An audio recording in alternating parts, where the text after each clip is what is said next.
হারলে আমি যদি শপথ নিতে যেতাম তাহলে আমি রেজিগনেশনটা করতাম। এখন তো কোয়েশ্চেন ডাজন্ট অ্যারাইজ। জোর করে দখল করে যদি কেউ মনে করে যে আমি কি রেজিগনেশন দিতে হবে, নো, নট দ্যাট। দর্শক, আজ বিকেল 4টে নাগাদ মুখ্যমন্ত্রী প্রেস কনফারেন্স করে আর সেখানে বলে আমি রেজিগনেশন দেবো না, অর্থাৎ পদত্যাগ করবো না। ভাবতে পারছেন? মানে এই ভিডিওটি আজ বিকেল 4টে নাগাদ।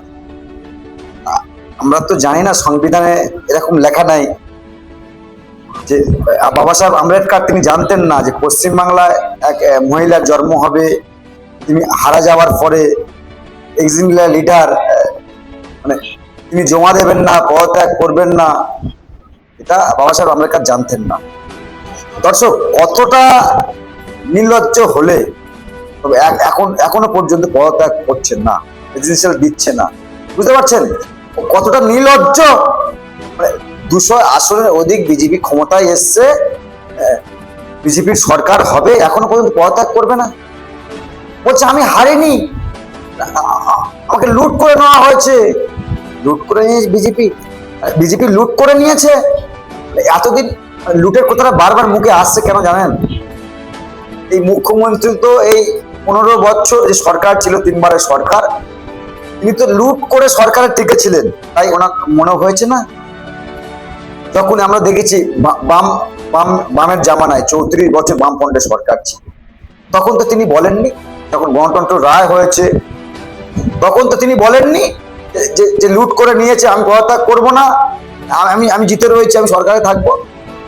34 বছর শাসক বলতে পারেনি, 15 বছর শাসক তিনি বলে দিলেন। অতএব এই যে লুট করে সরকারে টিকে থাকতেন মুখ্যমন্ত্রী, এটা কিন্তু জলের মতো পরিষ্কার। 15টা বছর লুট করে রয়েছে, কখনো পঞ্চায়েত নির্বাচন, কখনো পৌরসভা নির্বাচন, কখনো বিধানসভা নির্বাচন, আবার কখনো হাই মাদ্রাসা স্কুল নির্বাচন। এই মুখ্যমন্ত্রী হাই মাদ্রাসা নির্বাচন, বুঝতে পারছেন? তবে তো ওনার মুখে এইসব কথাগুলো আসছে যে আমি রেজিস্ট্রেশন দেবো না, আমি পদত্যাগ করবো না, আমাকে হারানো হয়েছে। বুঝতে পারছেন? ওনাকে হারিয়ে দিয়েছে, শুভেন্দু অধিকারী হারিয়ে দিয়েছে।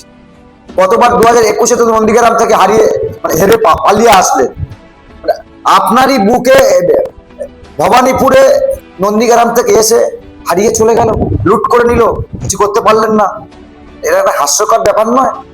এটা একটা হাস্যকর ব্যাপার নয় যে বিরোধী দলনেতা শুভেন্দু অধিকারী নন্দীগ্রাম থেকে এসে ভবানীপুর, যেখানে মমতা ব্যানার্জির বেড়ে ওঠা, মমতা ব্যানার্জির বড় হওয়া, সেখানে এলাকার সংগঠন গোছানো, নিজের বাড়ি, নিজের ঘর, সেখানে এসে শুভেন্দু অধিকারী হারিয়ে দিয়ে চলে গেল, কেড়ে নিয়ে চলে গেল, করতে পারলেন না। এটা ভাবা যায়? আসলে এনার হারটা ইনি মেনে নিতে পারছেন এখনো পর্যন্ত। মুখ্যমন্ত্রীর পতন ইনি মেনে নিতে পারছে না, এখনো মজনতের গতিতে বসতে চায়, আশা করছে, এখনো আশা করছে। একটু তো লজ্জা শরম থাকে, লজ্জা শরম একটুও তো থাকে। দেখতে নির্লজ্জ, কোনো লজ্জা শরম কিছু নাই। যেখানে 205টা সিট নিয়ে বিজেপি সরকার গঠন করবে কয়েকদিন পরে, উনি বলছেন রেজিস্ট্রেশন দেবো না, আমি পদত্যাগ করবো না, আমরা তো হারিনি। বিশ্বাস করুন, সংবিধানে যদি এরকম কিছু লেখা থাকতো, বাবা সাহেব আম্বেদকর তিনি জানতেন না যে বাংলার জমিনে নির্লজ্জ মুখ্যমন্ত্রী পয়দা হবে আর এভাবে বলবে যে আমি রেজিস্ট্রেশন দেবো না, কার কি করার আছে করেন, আমি পদত্যাগ করবো না। বিশ্বাস করুন, এগুলো জানতেন না বাবা সাহেব আম্বেদকর, যিনি সংবিধান রচনা করেছিলেন, তিনি জানতেন না যে এরকম নির্লজ্জ মুখ্যমন্ত্রী তৈরি হবে। ভাবতে পারছেন? 80টি সিট নিয়ে তিনি বলছেন আমি পদত্যাগ করবো না। ভাবা যায় এই কথাগুলো? শুনেও তো লজ্জা পাচ্ছি আমি। দর্শক, নিশ্চয়ই আপনারাও শুনে লজ্জা পাচ্ছেন, যারা দেখছেন তারা নিশ্চয়ই শুনে লজ্জা পাচ্ছে। আমার যেমন লজ্জাও হচ্ছে তেমন রাগও আমার হচ্ছে, যেমন লজ্জাও আমার হচ্ছে তেমন রাগও আমার হচ্ছে। এই অশিক্ষিত মুখ্যমন্ত্রী তো নয়, মূর্খমন্ত্রী, জনগণের রায় মেনে নিতে পারেননি। ভাবতে পারছেন? আর এতদিন 2011-এর পর থেকে তো মানুষের ভোট দেওয়ার স্বাধীনতা ছিল না। লুটপুট করে গুন্ডার রাজ চালিয়ে ওই শেখ শাহজাহানের মতো, স্বামী মাহমুদের মতো, জাহাঙ্গীর খানের মতো দানব সন্তান সব রেখে দিয়েছিলেন না, তাদের দিয়ে ভোট করাতেন। আর এখন যখন 15 বছর পরে মানুষের স্বাধীনতা মানুষ ফিরে পেয়েছে, ভোট দিয়ে সরকার পরিবর্তন করে দিয়েছে, মানতে পারছে? লজ্জা। আমার তো দর্শক এই ভিডিও যখন এসছে আমাদের কাছে, এই ভিডিওটি দেখে না ভীষণ লজ্জা পেয়েছি, বিশ্বাস করো। বলে বোঝাতে পারবো না। বিশ্বাস করুন, ভীষণ লজ্জা পেয়েছি আমি যে একটা মুখ্যমন্ত্রী রাজ্যের আমার পরাজয় হয়েছে মেনে নিতে পারছে না। মানে পিসি ভাইপোর তো উভয় কেউ মেনে নিতে পারেনি, আমরাও মেনে নিতে পারিনি মাননীয়া, যদিও আমি এখন প্রাক্তন মুখ্যমন্ত্রী তাই সম্মান রেখে বলছি, আমরাও না মেনে নিতে পারিনি। পঞ্চায়েত নির্বাচনে যখন লুট চালান গুন্ডা দিয়ে, তখন কিন্তু আমরা মেনে নিতে পারিনি। আমরা তখন মেনে নিতে পারিনি 2021 সালে যখন আইএসএফ নামক দলটা তৈরি হয়, তারা অনেক আসনে জিতেছিল, যেমন ক্যানিং পূর্ব, দেগঙ্গা, হাড়োয়া, ভাঙড় সহ।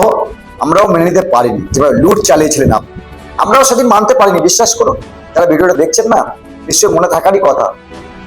2011 সালে না যখন সরকার পরিবর্তন হয়, তৃণমূল কংগ্রেস সরকার আসে, 2016 সাল সম্ভবত, ভুল না হলে হবে, 2016 পঞ্চায়েত নির্বাচনে যেখানে আপনি সিপিআইএম কংগ্রেসকে নমিনেশন করতে দেননি, মনে পড়ছে দিদি? নিশ্চয়ই এখন মাথার ঠিক নাই, আপনার মনে থাকারই না থাকারই কথা। আপনার মনে আছে 2016 সালে আপনি বাম কংগ্রেসকে নমিনেশন করতে দেননি, তাবড়ে ছিলেন, মারধর করেছিলেন, অপরদিকে বিজেপি নমিনেশন করেছিল, আপনারা আটকাননি। মনে পড়ছে কি আপনাদের?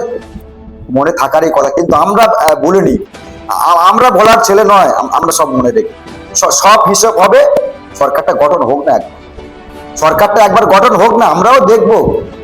আমরা তো আবেদন করবো বিজেপি সরকারের যারা সরকার আসবে, যিনি মুখ্যমন্ত্রী হবে, যে এ সমস্ত তৃণমূলের নেতাদের সব জিজ্ঞাসাবাদ করা হোক, যারা লুটটুট করেছে। এখন তো নটোরিয়াস ক্রিমিনাল যে জাহান নামের কুকুর, যাকে আব্বাস সিদ্দিকী সাহেব বলেছিলেন, তাকে তো আর ময়দানে দেখা যায়নি। দেখা গেলে নিশ্চয়ই আমরা জিজ্ঞাসা করতাম, লুট চালাবেন না, লুট চালান না।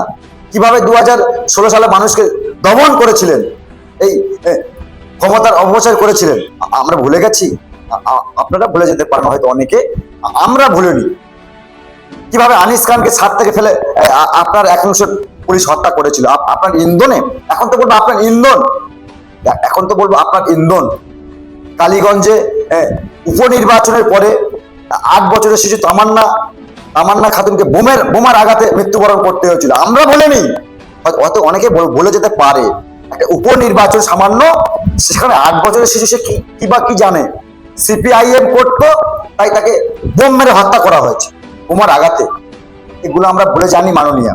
আজকের অনেক জ্বালা লেগে গিয়েছে না, যখন সরকার ক্ষমতায় নাই, অনেক জ্বালা লেগে গিয়েছে। জ্বালা লাগাটাই স্বাভাবিক, মেনে নিতে পারছেন না যে এটা কি হলো। আমরা 2 মাস আগে থেকে জানি যে এ রাজ্যে বিজেপি সরকারের ক্ষমতা আছে। মানুষ যখন তার ভোট দিতে পেরেছে, সরকার পরিবর্তন হবে, সরকার পরিবর্তন হবে। এটা কিন্তু আমরা এক্সিট পোলে দেখিয়েছিলাম। সরকার পরিবর্তন হওয়াটা খুব জরুরি ছিল। গুন্ডা রাজ চালিয়েছিলেন আপনারা, দিকে দিকে যারা বিরোধী করে, ওই শামীম আহমেদ, যার কথা বলছি আমরা, মোগরাহাট পশ্চিমের প্রার্থী, তৃণমূলের প্রার্থী, এখন যদি জয়ী খুঁজে পাওয়া যাচ্ছে না। জাহাঙ্গীর খান, তার বিরুদ্ধে একাধিক মানুষ, হিন্দুরা বেসিক্যালি বিজেপি করতে পারতো না, আইএসএফ তারা ঝান্ডা লাগাতে পারতো না। এই শামীম আহমেদের মতো, এই জাহাঙ্গীর খানের মতো গুন্ডা রাজ চালাতেন। ভাইপোর সব গা ঘেঁষা। আর কোথায় ভাইপো এখন মুখ বন্ধ কেন?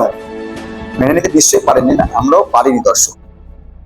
দর্শক, এই হলো মুখ্যমন্ত্রী। আজ বিকেলে তিনি ভাষণবাজি করেছেন, গোলাবাজি করেছেন, এখনো কথা বলছেন নির্লজ্জের মতো। লজ্জা শরম আছে? দর্শক, যেটা বলার বলবেন, আর নজর রাখবেন আপনার কণ্ঠ, আপনাদের কণ্ঠ ইনসাফ দেবে। আমাদেরকে বলা হতো বিজেপির দালাল। খুব খারাপ লেগেছিল যেদিনকে আপনারা বলেছিলেন না বিজেপির দালাল। কারা বলেছিলেন? এই তৃণমূলের চটিচাটা নেতারা কিছু আছে না বুথে, দেখবেন এখনো চায়ের দোকানে বুথে ঘোরাফেরা করে, চটিচাটা নেতা। এখন সব মুখ সব এখন বন্ধ, ছামা ঘষে দিয়েছে। অনেক বড় বড় কথা বলেছে। আমরা তো চেয়েছিলাম পরিবর্তনটা একবার হয়ে যাক না, পরিবর্তনটা একবার হোক, দেখবো আপনারা কিভাবে গলাবাজি করেন চায়ের দোকানে। তো দর্শক, সেই পরিবর্তন হয়ে গিয়েছে, আর কিছুদিনের মধ্যে হয়তো সরকার গঠন হবে।